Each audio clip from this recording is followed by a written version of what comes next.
I hope, genuinely hope, that I prepare anybody who watches my videos to be able to give an answer for the faith in their heart and stand up against anybody who says anything against you or me. And so I will leave my comments on, and I will even, if you get a good argument with me on the comment section, I'll do a whole video about it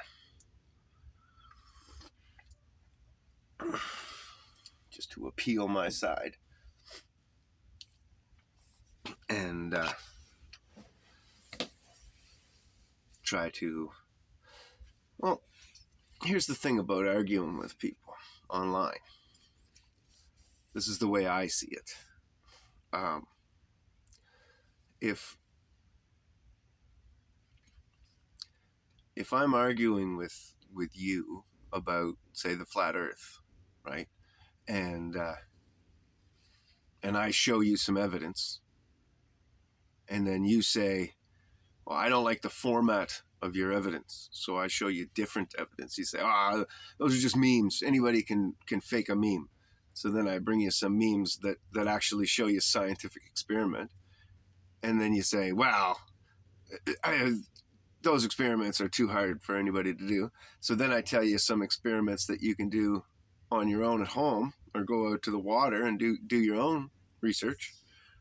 And usually they try to change the argument to something else and start saying, appeal to authority, right? Because it's a circular thing. Appealing to authority is obviously their first thing, but then when they circle back to losing against defending their arguments in any way, shape, or form, then they immediately appeal back to their authority again. Or they'll skip over what you've said and try to talk about something else. Go back to a different argument that you've already destroyed. So when I start seeing these tactics of just, well, I'll say that it's cowardice, just for lack of a better word, I guess, right? But it's these cowardly ways of avoiding the argument in order to make it seem like you're winning, or that you're coming to a neutral impasse or whatever. But see, at that point, and long before that point, I've realized that I'm never going to win the argument against you. So now I see this as, I'm a lawyer and you're a lawyer, and we have to convince the jury, which would be anybody who's reading this argument. And see, my job is to make sure, beyond a reasonable doubt, that they won't believe what you say. Once I've accomplished that, then I just walk away. And that's how you can just,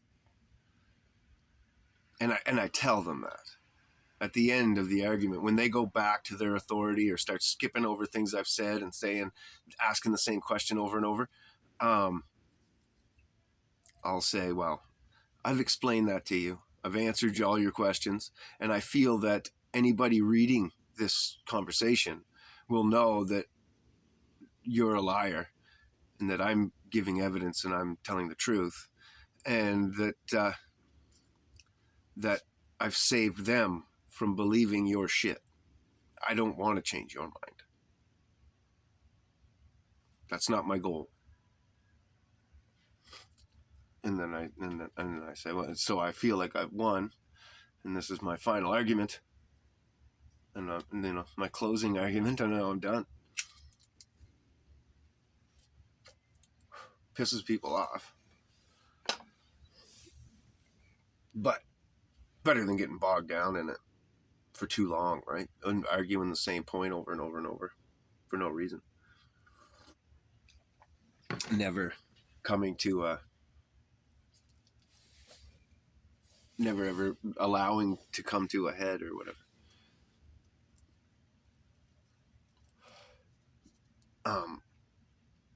Because an indoctrinated or brainwashed person,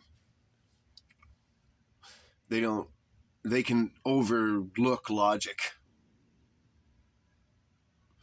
They're trained to overlook the logic and overpass all that, and to shut down in that argument, and focus on authority figures and things of this nature. It's not their fault. They've been trained since they were a little tiny kid, and for whatever reason,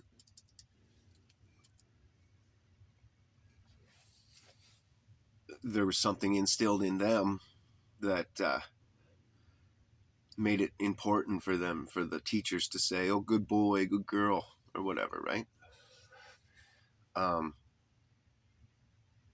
That never mattered to me. Probably, yeah, I could say that it felt good the time or two that it happened, right? But I didn't respect teachers, so I didn't respect them thinking that I did a good job. Now, my shop teacher, right? Obviously, that's something different. My art teacher, geez, I ran into her just a few years ago, and she actually said that I was her favorite student. I didn't even think she'd remember who I fucking was. Anyway, she said I was her favorite student that she ever had,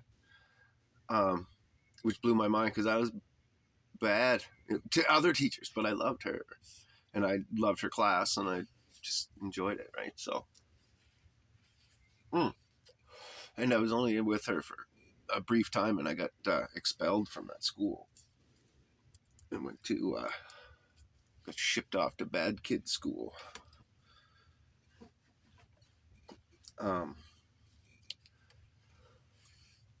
Not for anything really big. They said that I was too much of an influence on other kids, and they didn't want me around them.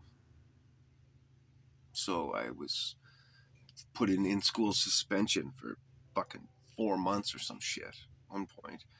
And then there was another point where they had my mom come and pick me up every day at lunchtime and take me off the school grounds, and then she could bring me back for my afternoon classes. But I wasn't allowed to interact with other kids for any amount of time without a supervisor there.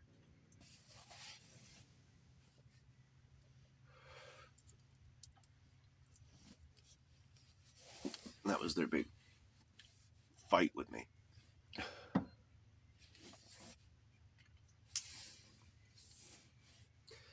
They said I was the leader of a gang, but we weren't a gang. We were just a bunch of friends who hung out together. And I wasn't the leader. I was just...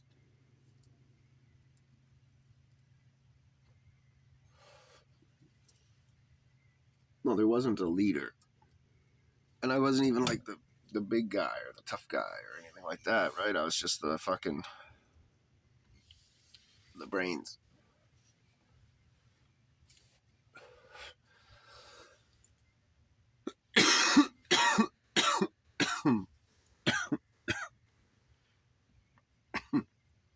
Whatever.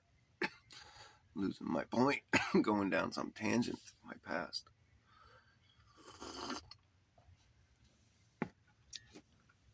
Anyway, so when you're having these intellectual arguments with these people, that's the thing to do. Anyhow, so that being said, if your church is so scared of conversation that they have to shut off the comments section,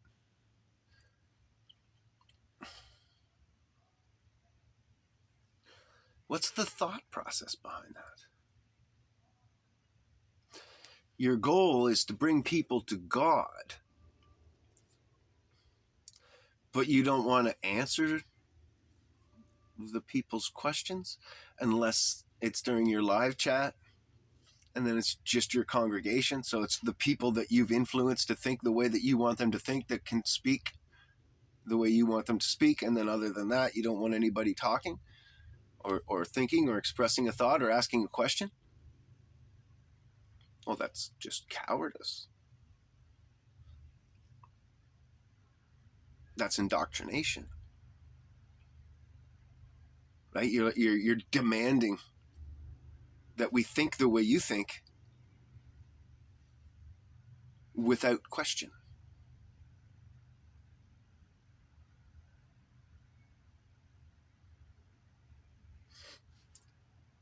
Seems pretty satanic,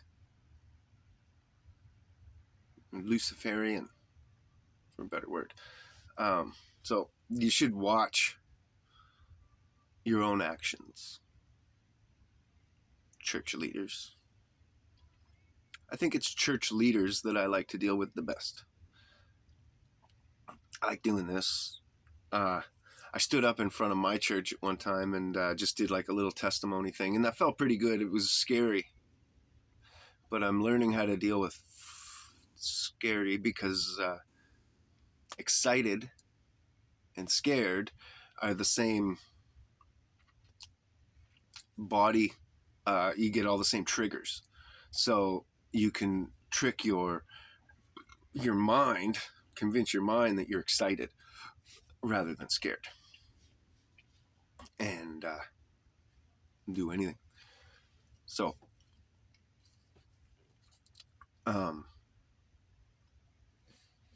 anyhow, and half the time you are excited about things that you're scared about. If you're scared to try it, but you're really excited to try it at the same time. So it makes sense. Anyway.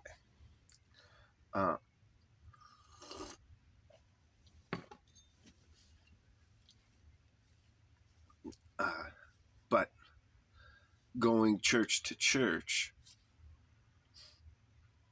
listening to a service,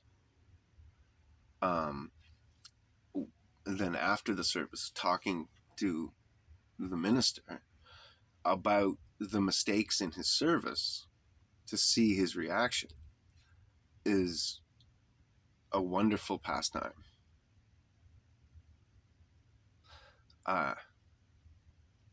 Be careful. I've had the clenched fist ready to punch me only once, but and it was that church that talks in tongues and they roll around on the floor and stuff. So obviously no emotional control, because we all get excited when we're touched by the Holy Ghost. We all get a feeling, every muscle in my body goes excited, tense, and it's just an amazing euphoric feeling of just this. It feels like just a sunshine of love over everything, and I just can't even explain it. But and certainly when I feel it, I could roll around on the ground and freak out and just like laying in a bed full of puppies or something. But self-control. There's probably a time and a place, I guess. I'll get excited, but hallelujah, clap, and I can get it out of my system pretty quick and easy. I don't need to be making a big scene, and I certainly don't need to make a scene every week. That's you're forcing that. Same with the tongue talking, and it's not every week. These people at that church, the couple that I've met, they'll every time they get a little excited about it, they'll pretend to talk in some foreign language and tongues or whatever, and you could tell that it's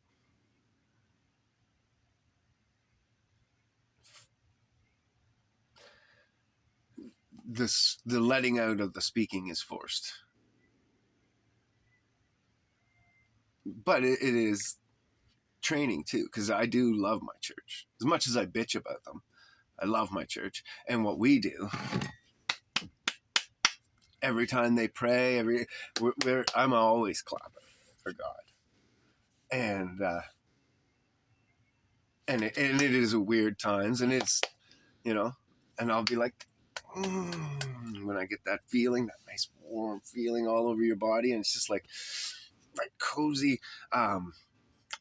If you were out in the snow and you're fucking cold and it's been a couple hours, and you come into the camp and somebody's already in there and they got the fire going and the candles are lit and there's something warm on the stove all cooked up, and just that feeling right there, and just that warm all over your body feeling. Maybe they put this nice fuzzy house coat on you, and that's what God's hand feels like when he touches you. It's just over your whole body. And so I do understand that whole body feeling of just, oh my, this is amazing, but there's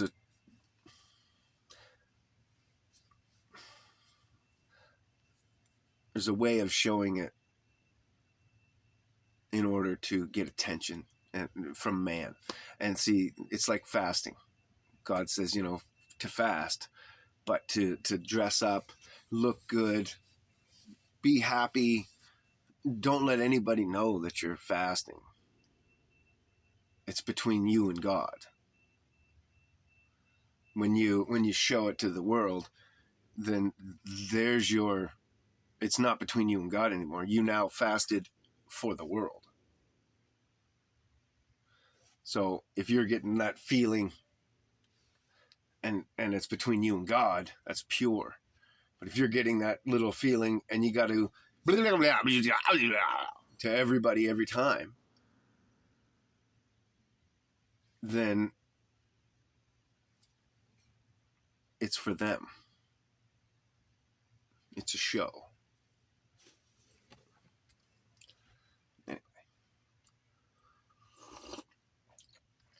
Anyway, I do prefer to just take on the leads.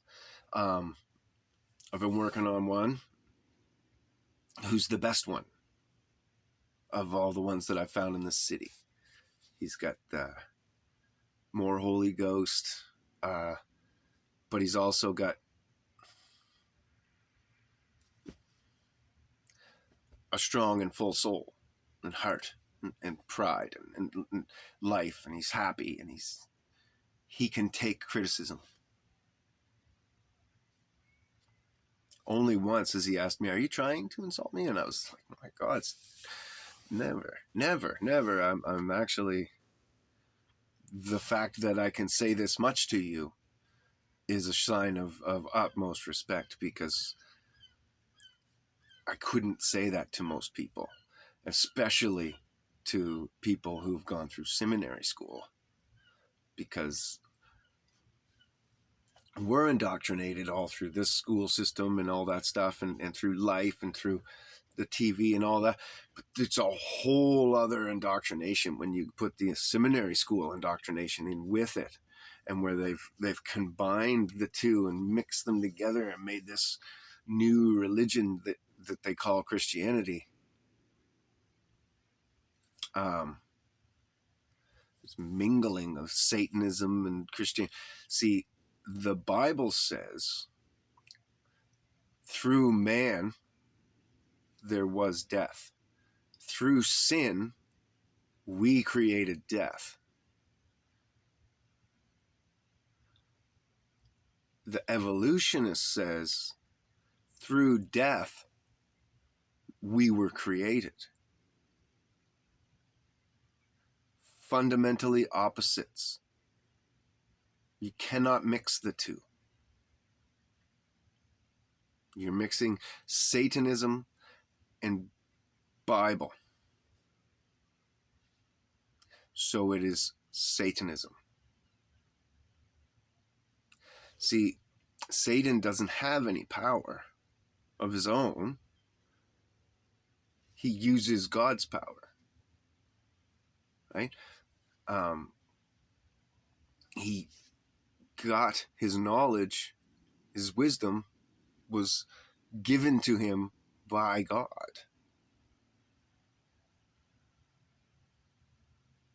So he is nothing without God.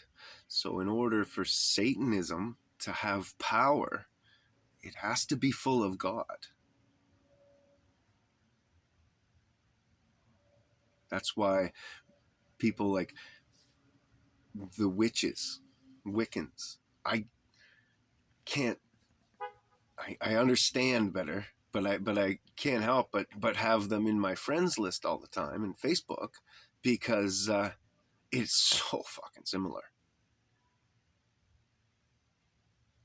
Wiccan and the Bible are so interweaved, right?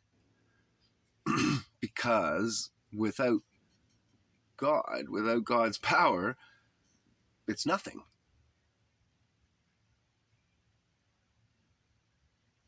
It's just nothing, right? So with wisdom and knowledge and God mixed in, you can manipulate things. Now, see, God is a very structured and legal mind. And he said, I'm not going to tamper with, I'm giving you free will. I'm not going to tamper with the world anymore after the flood. I'm hands off kind of guy now. I'm going to send you Jesus here in a bit, but I'm being hands off. I'm going to, well, deal with the prophets and do these couple things. But again, that's all hands off. But see, so when he made that deal, he couldn't, see, he can't manipulate his power for you, but he left his power here for you to manipulate. Do you understand that? Like, he's not, he chose you, and he left the power here for you to find, and he knows you're going to find it 100%. But the problem is, he's not in control of that. There's,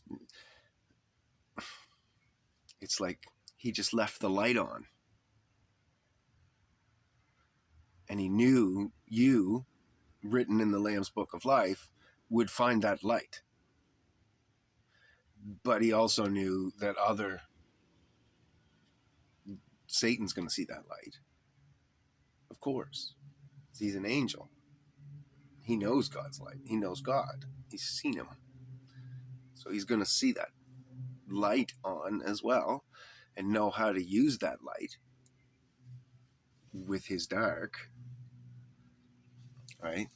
And like when everybody says, how do we discover metal making, and how do we discover roots, and how, did the first guy fucking die from eating this, and he died from eating that, and then he figured that out? No.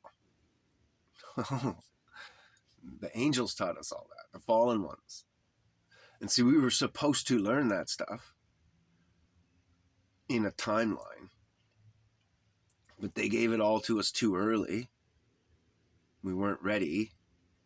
And at the time, we actually lived to be 1,000, right? So you can imagine how corrupt could people get in 1,000 years on this earth.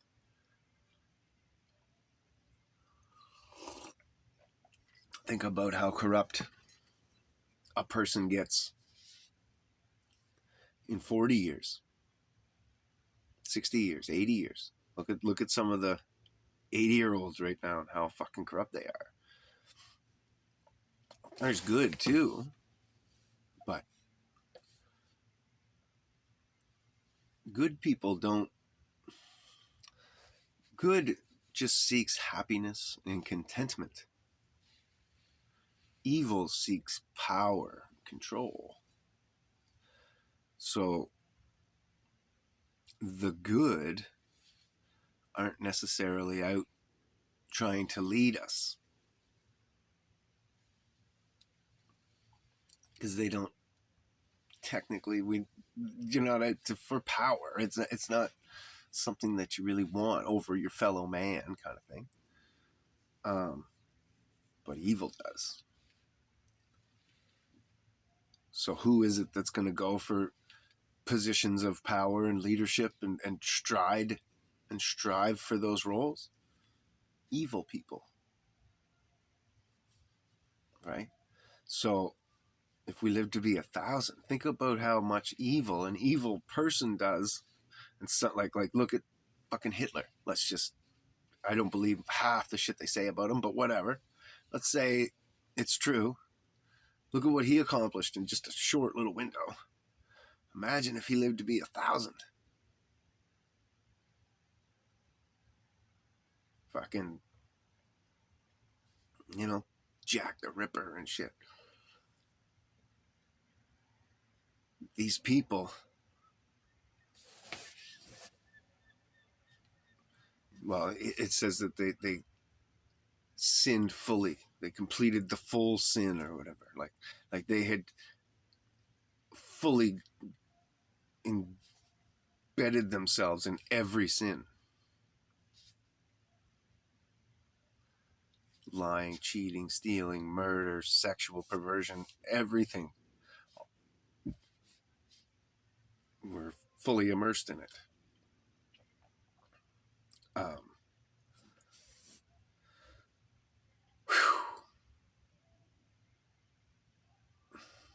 Which we are again. Definitely. I keep pausing for you to think about the sentences that I say, because it's important that you realize that there's a lot of fucking parallels going on. And have been. Here's some fucking crazy parallels. These will blow your mind. The Edomites, which are now the white Jewish people, who were called gypsies at one time, during the times that the Catholics were ruling over the world and telling people that it was a sin to be able to read unless you were a Catholic priest. You didn't read the Bible. Kind of like what they do with the Jewish books now.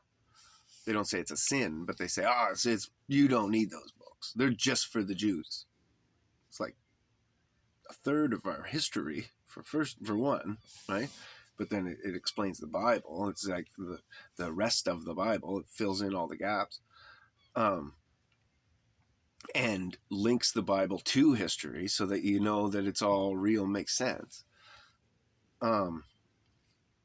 Anyway, during that time, the gypsies were traveling through towns and cities and getting kicked out, and the townspeople didn't know how to read or write. They weren't allowed. It was sin.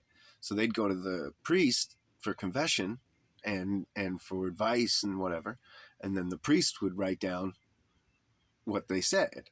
So they were saying that these people were coming into towns, sacrificing babies, poisoning the water supply, trying to poison the food supply, and kidnapping fucking kids and doing like sexual perversions and sacrifices to their gods. Sounds familiar? It is, right? Because it's exactly what's going on today. Look at your water supply. It's fucking poisoned. Look at all your food. It's fucking poisoned. 80,000 fucking kids go missing in the U.S. every fucking year. 60,000 in Canada. Fucking, I think it's 40 or 50,000 in Europe or whatever. Or not Europe, just in Britain, England.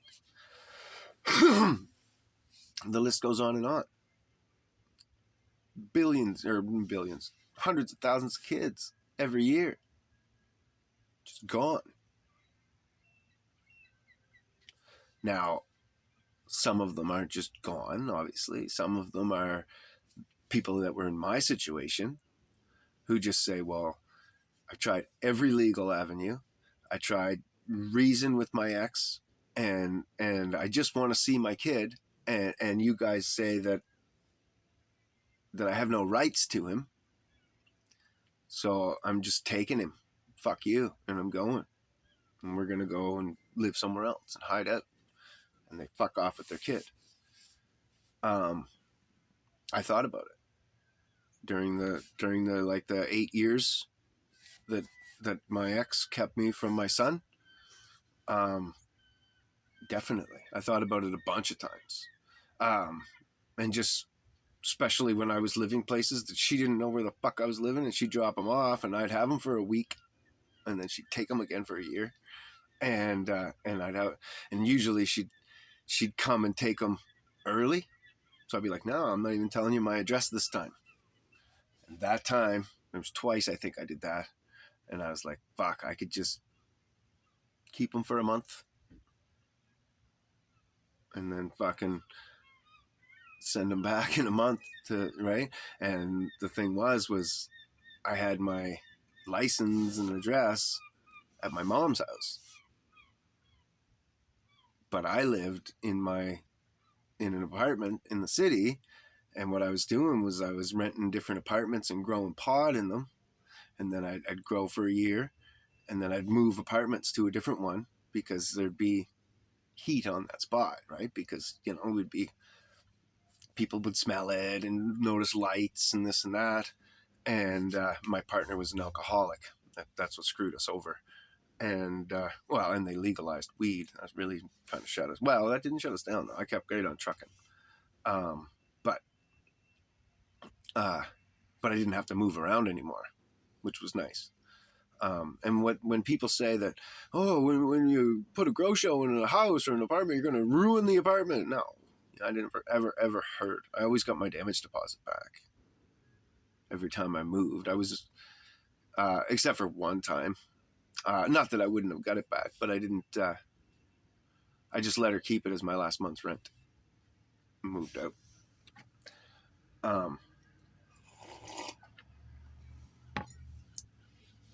Instead, but the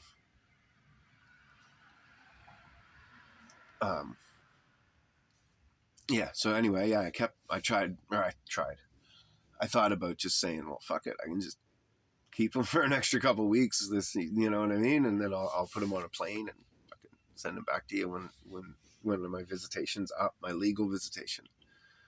And then possession's 9/10 of the law. I did have a contract, and the ball would be in her court to start with the cops and with the police and with the courts and with the judges and with the bullshit. So I know how slow and stupid and ridiculously fucking retarded our whole system is. So I was like, well, fuck, I could keep them for a year, and they would probably never fucking catch or never get me, or